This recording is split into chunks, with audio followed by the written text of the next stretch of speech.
I didn't celebrate Father's Day. Yeah. It wasn't something that was celebrated in my house. If I wanted to celebrate Father's Day, I had to go to graveyard. Heart on the matter.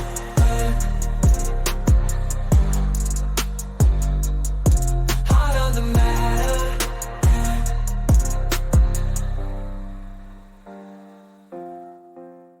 Hey guys, thank you for joining us for another episode of Heart of the Matter. We are your hosts, Marcus and Scott. This podcast takes a deep dive into the issues of a man's heart and presents practical ways to be centered in all areas of his life. Hey, this weekend is Father's Day, so we want to say to all of the fathers, all of the father figures, happy Father's Day. You know, today we're going to be talking about fatherhood, being a father, being a role model in anybody's life. As a father, it is extremely weighty because you carry, I really get into men being fathers because I get it. I get that there is a term called deadbeat dads. I don't know them dudes. The dudes that I know, they about their kids. Exactly. They'll do something to you about their children, and that includes their mom, right? So being a dad, it's more than just provider and protector. You carry the weight of their futures.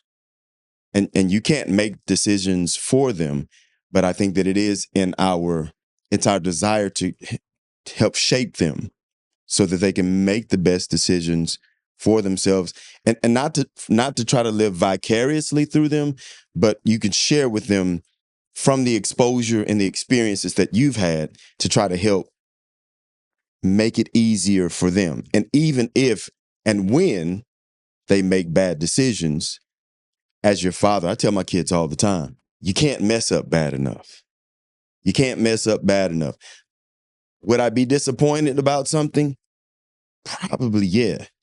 But I'm coming for you, and I'm always going to be there for you. Well, in my place where I sit, a lot of times I feel like I'm really hard on my girls because of the past that I've had, and I don't let them be kids. Yeah. I'm so tough on them because I'm like, man, I really don't want you to experience this. Yeah. But at the same time, I've had to learn how to give them grace and let them be children and not expect that they're going to know everything. And I've talked about it in some of the past between me and you, and some on the camera, was I didn't want to have kids. And I believe that the most what that was behind was the fear of, man, this is a weighty responsibility, and I really don't know if I want this. Right. I don't know if I have the capacity to do this. And it's really tough. It's really tough to, and like you said, they don't come with instruction manuals. All of a sudden, you've got a kid, and that's your responsibility. And I believe that the greatest responsibility that we have is to raise them right and to give them the tools that they need to succeed in this world, because this world ain't their friend. No, not yours either. When you said that, I heard that you understand the coward, the deadbeat dad. You understand why maybe he didn't stay, or maybe why he ran, but it doesn't excuse you. No means. It doesn't excuse you from the responsibility. I don't know if this is a good spot for it, but I ask my babies, what does having a dad mean to you? And my baby girl, I think we're still waiting on her response. She ain't hit me back, but this is my son. To me, having a father is someone that'll always be there for me no matter what. Someone who will, even if he doesn't understand, will try his best to. Someone who will tell you right from wrong, and someone who loves you unconditionally. I just said there's not a mistake that you can make where I'm going to leave you out there. You may have to deal with the consequences from your mistake, but never going to turn my back on you. I plan to be there for you. As a believer, I believe that I have been afforded the privilege of seeing how God sees us because of the way I see my children. sometimes you may have to correct them on something that you've already corrected them on before. And so I've come off like, man, how many times I got to tell you? And then I have this voice to be like, yeah, how many times I got to tell you? Well, you ought to know better. How many times? Well, you ought to know better. How many times? How many times I told you? So I can often see myself in the mirror of my children. Each child, we got to get to know where they're at, because I have 3 girls and every one of them has a different personality, and I got to handle each one of them in a different manner, because the way I handle one doesn't work for the other. Right. And you have to really invest in them. You know, we work all day. We got a lot of responsibilities, and you come home and you're tired. And a lot of times people go home and they act like their kids aren't even there. Right. It's just a father that he lives there, but he's definitely not engaged. He's not engaged in your kids' lives. And you have to be actively engaged in your kids' life and know where they're at, because this world throws so many curveballs at them now. They have more pressure than I could even imagine. I'm going to say this, especially you got all girls. Yeah, I told you when we first met, man, God bless you. It's just you, buddy. When we first met, I only had 2. Yeah, but it was those 2 and your wife. Yes. Yeah, it was just you, bro. And I told you, man, you got to come over sometimes and just hang out and let me. Yeah. Let me decompress. I think the truth of how we became friends really probably that. Really, I was trying to look out for your savior. Like, that brother needs some help. But you were talking about being hard on them and just being transparent. Like, just Sunday, I was over, and you were kind of like, you were badgering him a little bit. You know what I mean? I was like, oh, like, let her make it a little bit. Like, she all right. And I think in the moment, you're so strong on being, and it's a delicate issue because you don't want to step in on, I can't tell you how to father your children, but I could see where you're antagonizing her almost at a point, right? And it's building in that moment resentment. You know what I mean? And as girls, like I said, Liv is about to turn 15. I remember when I found out my wife was pregnant with my daughter, because I only wanted 2. You never wanted kids. I wanted to have 2. I wanted a boy and a girl. I wanted my namesake. Shout out to my boy Deuce. And he came first. And then I wanted to have a daddy's little girl, maybe because of the hellion that I was. I was trying to find the best word to use and try to, like, give it a game, so to speak. And I remember coming to work, and I was so excited when I found that I was having a little girl. I was like, oh. And I don't even remember if I worked with this guy or if he was a client. And he said, man, you should be excited. I'm excited for you. He said, you mind if I share a little wisdom with you? I was like, yeah, what's up? He said, man, it's going to be great. He said, y'all will be the best of friends till she turns about 12, 13. And then you will become the stupidest individual on the planet. You don't know anything. She knows everything. He said, and it's going to be rough. He said, but hang in there. He said, and it might be a few years. He said, quite honestly, he said, don't fret. She'll come back. She might be 21 before she does. He said, then y'all will be the best of friends. My daughter's a little advanced. She's a sharp individual. So I didn't get to wait till 12 or 13. I started seeing it about 10 and 11. And I can remember in most recent years, she would kind of get into this shell where, you know what I mean, she didn't want to. You talk about, let's talk about it. How are you feeling? And oftentimes, bro, you're going to have some frustrating times, because if she is going to talk about it all, she probably is not going to want to talk about it with you. But you can't take it personally. You got to still extend that space for her to come and let her know, hey, babe girl, I don't even know where you are right now. I love you. And I guess I'm cleaning it up maybe for the camera or whatever, because you will get frustrated sometimes. And I remember one particular morning, she got attitude for no reason. It seemed like for maybe her 6th, 7th, and 8th grade years. She got attitude for no reason. Ain't nobody did nothing. So she comes out to the car one morning. She slammed the door. And I went in. And in the middle of it, bro, I like caught myself like, bro, is this the way you gonna send her to school? Because our words have so much weight. The influence that you have on your children, just because you can't see it in this moment, it is affecting them one way or the other. So I was like, man, I caught myself and I just, I was quiet. And I could see that whatever she was dealing with in that moment, the way that I chose to address it, that wasn't it. That wasn't it. And I was making it worse. So you would say one of the most important things that we can do as a father figure in someone's life is be a good role model. Lead by example. Leading by example, and it's easy to say that. Yes, to your question, absolutely.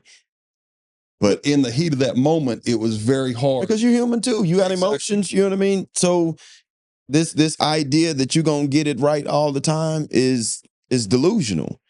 But this is what I did, being accountable. And after school, I picked her up and she wasn't as funky attitude as she was that morning. And I apologized to her. I said, look, Daddy shouldn't have spoke to you like that this morning. I'm sorry. And maybe for somebody that feels like that's not your place, I'm the parent, you're the child, what I say goes, that type of thing. Being the example is when I'm wrong, tell them you're wrong. I'm wrong. And I'm man enough to come to you, even my daughter, and say, I'm sorry. There's been many times I've had to sit, and like I said, my girls are younger, and they understand when Daddy is wrong, he's gonna say, hey, I was wrong. Yeah. I think that's big. And I've done it many times. I've lost my temper with them, something of that nature, and said, man, look, girls, I'm sorry. I should not have talked like that. Right. And so you find humility, you find encouragement, you find accountability, you find responsibility. And then as they grow, there's a testimony to, hey, dude ain't always perfect. So I may not always be perfect, but I can still be the best that I can be. And I can take my mistakes and work with them and grow from them. Yesterday, we come from the gym, and as we're walking out, she said, oh, you know what would be good? I said a snow cone. As she was saying snow, and she looked like, dang, bro. We're finishing each other's sentences at this point. A couple weeks back, she got up and she was like, I want some pancakes. And I swear, it was on the tip of my tongue where I was about to say, hey, y'all want some pancakes? So I turned around and looked. I said, I was just about to say that. So I'm just saying how intertwined we are at this point. And like I said, it's still early. She's growing. And that's the thing. We never get to a place where you've arrived. You should still be growing in some capacity. To think that you got it all together because I'm this age or because I've experienced, I think that leaves you in a place where you stop growing. You know, you mentioned something earlier too about, you said you want to have a boy and a girl for namesake. You know, that's a question that I get continually. Hey, aren't you going to have a boy to carry on your name? Aren't you going to have this? Aren't you going to have that? I'm like, I could have 6 girls. It's absolutely possible I could have 6 girls. And I guess people, they consider it more important than I do. It doesn't seem like an issue to me. Gotcha. I'm like, no, I've got 3 girls. I love my 3 girls. I'm all right. I thought you were making an announcement because you told us you got 3 and now you're talking about I could have 6. I am not making an announcement, but I will say that it could be, you could have 6 before you have a boy. But I mean, I know a lot of people take that as a really important thing. Right. And maybe it is because of my past. It's not important to me. What's important to me is that my girls are raised to the best of my ability, right, and that they have all that they need. But a lot of people think that's very important. I mean, we have preferences. I don't think, but to I guess what you're saying is lean so hard on it that if I don't have my preference, then in some way I've failed, or I'm lesser. I'm less than a father because of. The way I took it, Kobe Bryant's got all girls. I know he was pretty good at what he did. Yeah. He was. And sad that sometimes you don't recognize what you have until it's gone. Exactly. Started a whole movement after he passed with this. Now everybody's a girl dad. Now it's great. Everybody wants to be that. Where at one time, I wouldn't say looked down upon, but it was like, man, aren't you going to have a boy? Aren't you? It was just like they pushed you towards that, Right? And so it was just something interesting when you said that. It was like, well, I get that question a lot. Right. I think that oftentimes people are concerned about being their children's friend. I think that has its issues. It has its problems. And that's one thing I tell my kids that, look, I'm not here to be your friend. Yeah. I'm here to show you the right way. Yeah. We can be friendly with each other, but I'm not your friend. Yeah. I've heard somebody say, I could be your friend later. I'm really not interested. I've said this on the pod before about I'm not soliciting friends. I have plenty of friends. So it's not my job to be a friend. But I don't also want to be overbearing also. Or again, like I said, trying to live vicariously through you for something that I did or didn't do. So I'm going to try to push that on you. Allow you to be the individual and the person that you are, but be curious enough about you to see in you what maybe you can't see in yourself at this point, and try to help guide you to that. Encourage you beyond your insecurities and fears, because I know what that looks like and what that feels like. And remind you, yeah, you can do whatever you want to do. And I believe that me and you are in two different places.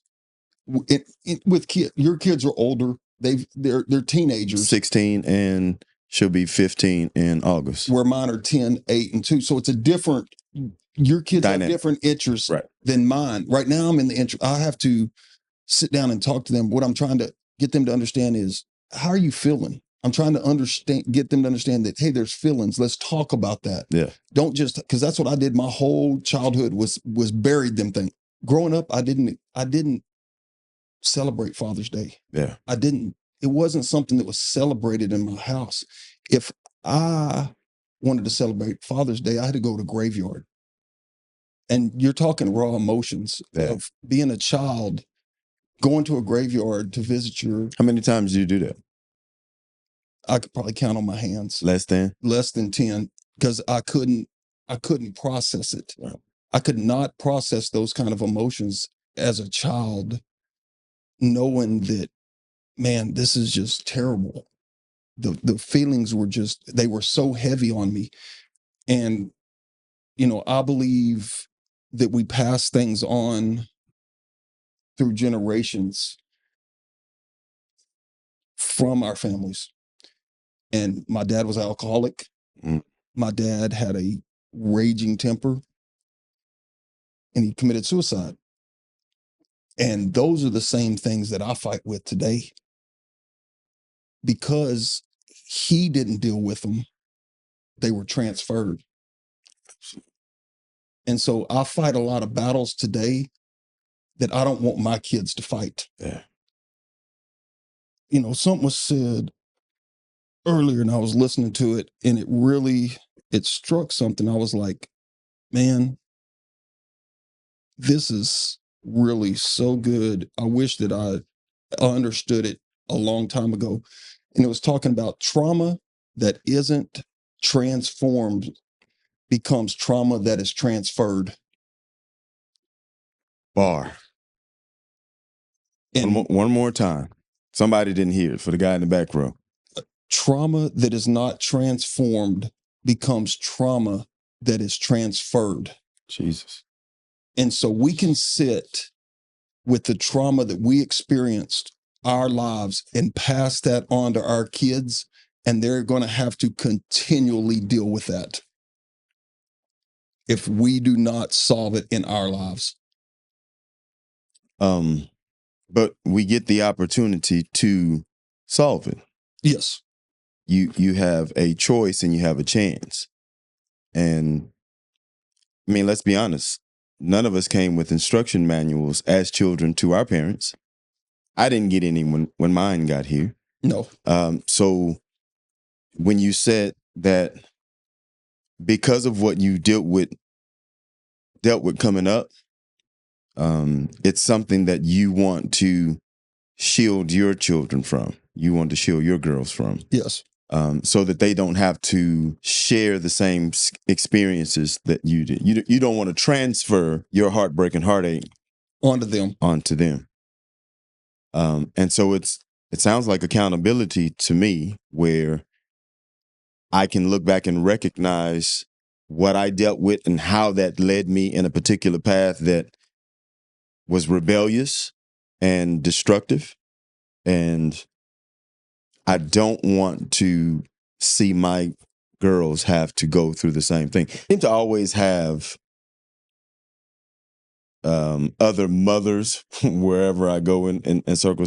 I'm always someone else's son. But that doesn't always happen with men. And I love my father. Shouts out Donald Ray Jordan. He passed January the 5th, 2020. And we were talking earlier, and I didn't realize when you spoke on not having your father growing up, and then me recently losing mine. It's been 4 years, but bro, sometimes it could have been 4 hours. It could have been 4 days.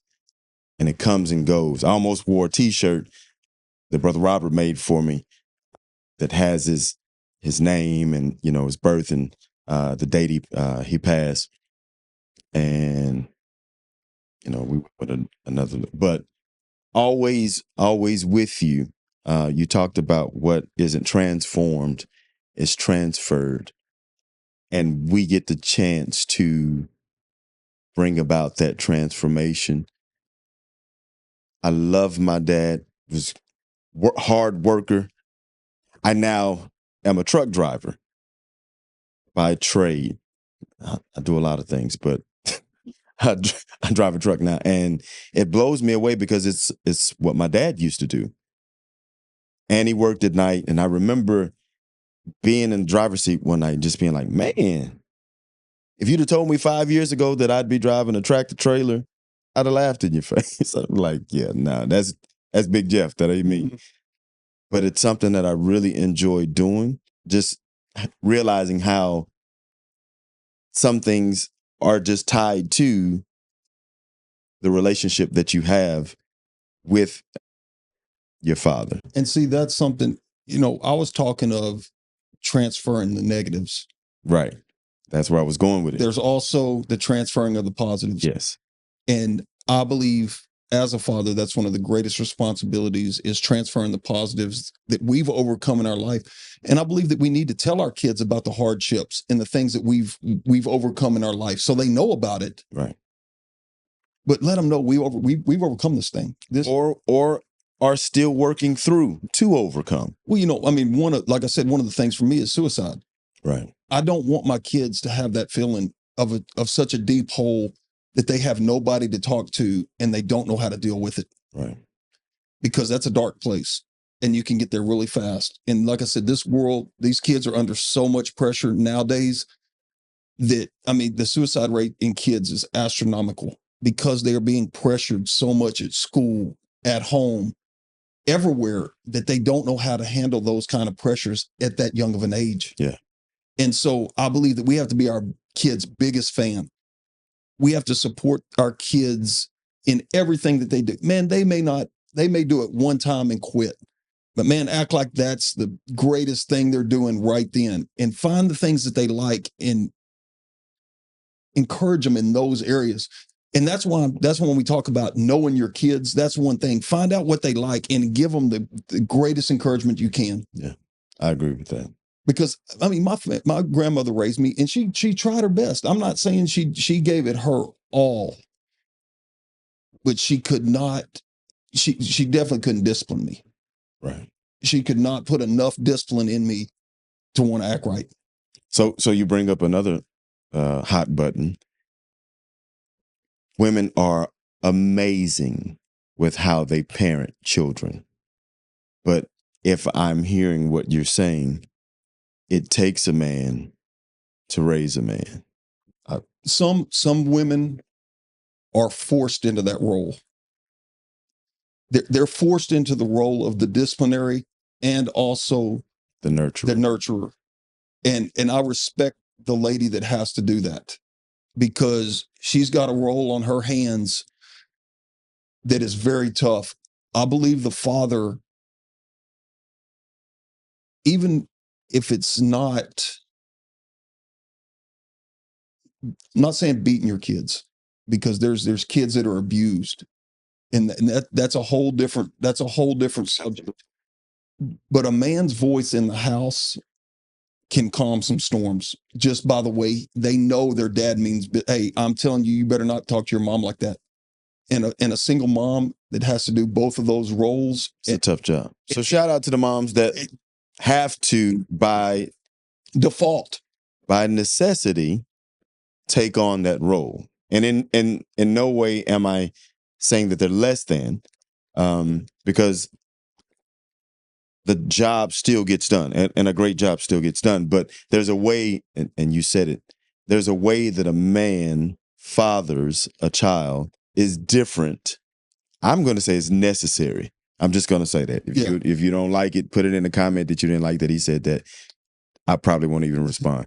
Now, it is what it is. I respect your opinion. You respect mine. And so my grandmother, she was doing both roles. She was doing the nurturer and the disciplinary. Yeah.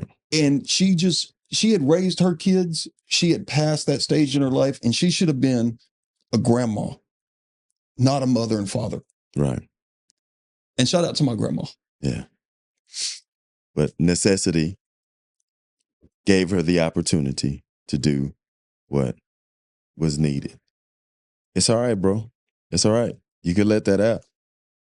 You can let that out. You don't have to blow that up. Because I told you once before. Yeah, I figured that's where you were going. I put her in an early grave. Not by, but she worried so much about me, because by the time I was 12, I was a handful. And she knew that, and I cannot control this boy. And it come from my dad. My dad was the same person.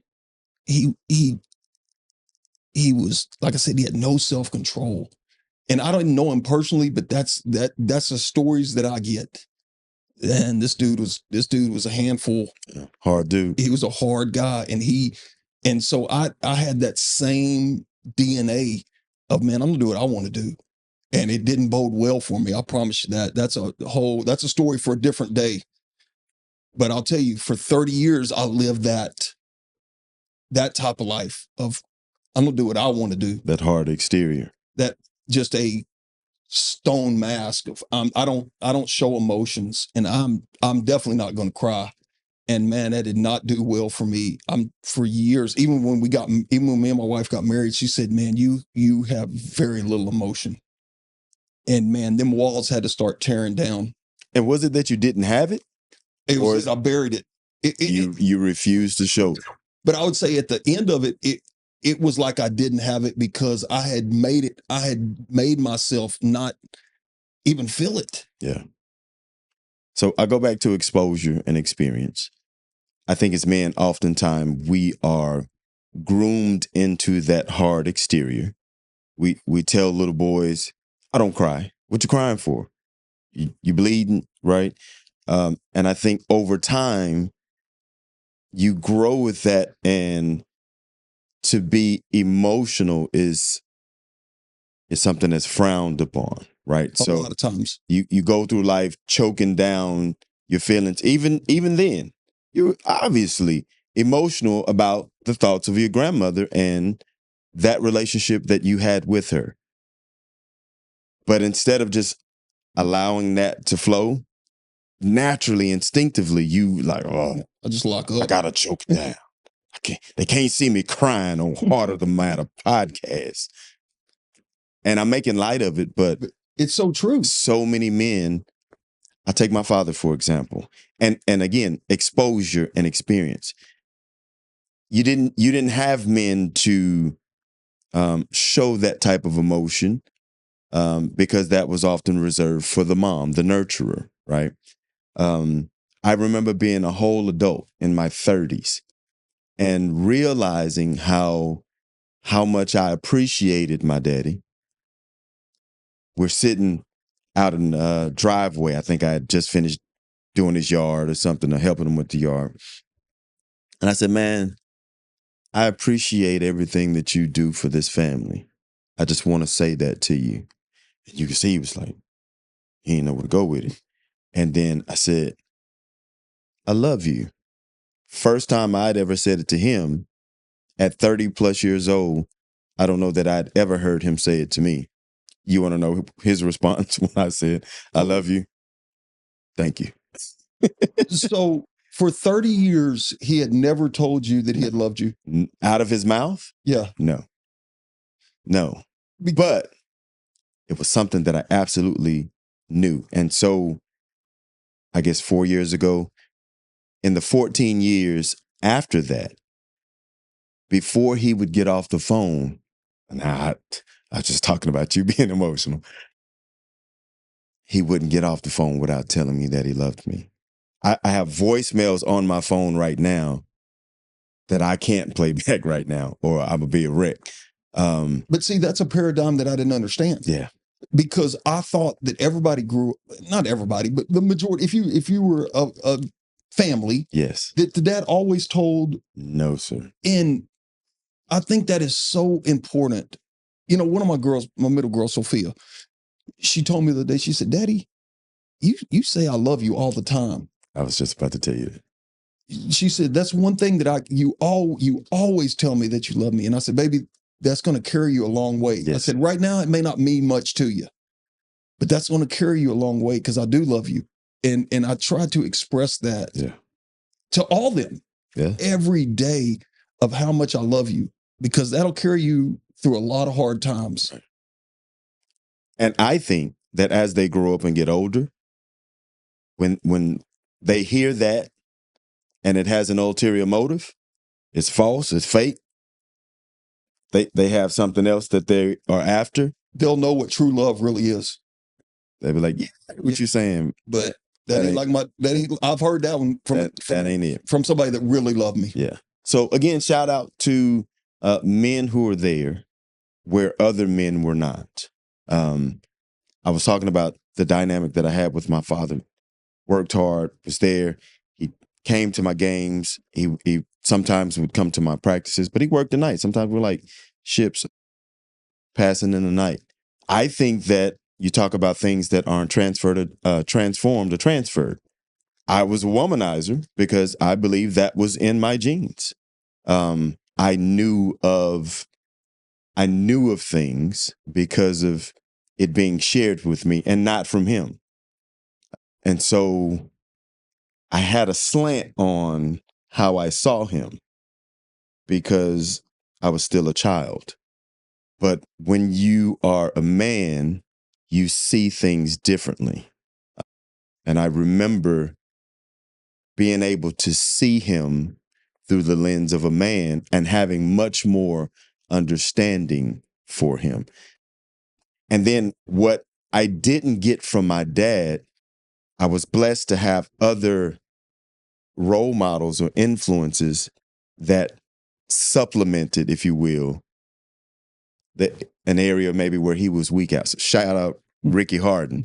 I'm not going to do a lot of name dropping ever, but I think this is, you know what I mean? So people who are extremely important to me. One thing on that is if you don't get it from your father or a father figure, the streets will give it to you. They will teach you what they want you to know, because that's how I learned. And what's the outcome of that? Destruction. Yes. Absolutely. Oftentimes. Some people make it through it. Oftentimes. And they do. But I'm telling you, if you do not have somebody in your life that is molding and helping you, The streets will teach you. Willing to be strong with you. Absolutely. And tell you the truth. And love you at the same time. And so you've heard that term before too, tough love. To have someone who's willing to stand and be truthful with you and give you not some false sense of reality that's going to lead you down that destructive path. Because, like I said, the streets will teach you what they want you to know, and it'll lead you down a path that's very, very hard. Or if you allow it. Like I said, there's people that make it through that, but not everybody does. So on that topic, I have a big heart for men who come into a situation where the children are already there, and that's their children. So much so that they don't even refer to them as stepchildren. Those are my kids. And they raise them no differently. You don't get any special, my biological children don't get any special treatment than my bonus children. They're all my children. And I think a lot of times those guys don't get the credit that they deserve. Yeah. So I don't usually name drop. Shout out to my big brother, Jeff Carter. I always tell you, you're a real one for me. Because they don't get the credit. Nobody says, oh, this is such a good situation. They don't get that these kids came and they raised them just like they're their kids. Yeah, absolutely. As a father, you are a provider, protector. You're a leader. You are a guide. You are a role model. You are responsible. So be careful what you say to your children, because whether you realize it or not, good or bad, it resonates. It sticks with them. So be conscious of your words as you put them out. Make your words count. Make your words matter to your child. And don't be discouraged because you don't see the fruit of it up front. Stick with it. Be consistent. I love that you tell your children often that you love them. It is something, and like I said before, it wasn't that I didn't know that my father loved me. It was just, and it was the way that he was raised. My grandfather, I bet you he never told my dad that he loved him. Yes. But I know he did. But I know that saying those words means something. Like you said, it hit different at 30 when he said it. It almost shocked you. You're like, whoa. Yeah. Yeah. So from something that was taboo, the first time that I told him I loved him, he didn't even, and not I love you too. Thank you. Thank you. And he felt uncomfortable. Very much so. That's what it was. He felt uncomfortable. And without a conversation of, hey man, I never had that, it freed him. Because then in our conversations or before I would leave, hey, I love you, man. And it's something that we should say to each other as men. I'll shout out my big brother earlier. And for him, he definitely has this rough exterior, you know. But as we get older, the reality of life. So even sometimes when he says, hey man, I love you, I want to be silly, you know what I mean? But he needs to say it as much as I need to hear it. And so I'll say that as fathers. You need to say it just as much as you need to hear it. And maybe because you didn't hear it when you were growing up, gives you even more reason why for your children, they need to hear it, that you love them as well. Being a father is tough. It is absolutely my favorite job. And it has great rewards. You know, I mean, like I said, I didn't want to have kids. Now I could not imagine my life without having them. Without my children. it would be terrible. Right. Absolutely. Absolutely. Well, it's the heart of the matter. That wraps it up for today. Thank you for joining us. We aim to give you good content. Content that matters. Content that matters. We thank all of our supporters that are sticking by us. Man, we've had great comments. I appreciate everybody giving the comments. Please hit the comment section. Let us know what you're thinking. If you got any topics you want us to bring up, let us know about it. We're Scott and Marcus. This is Heart of the Matter. Stay strong. We'll see you next time. Huge shout out to those sharing and leaving comments on our videos. Bethel Dove, Rashawn 842009, eCourt 714. We thank y'all for y'all support. Please send us some comments. Let us know what y'all are thinking. Heart on the matter.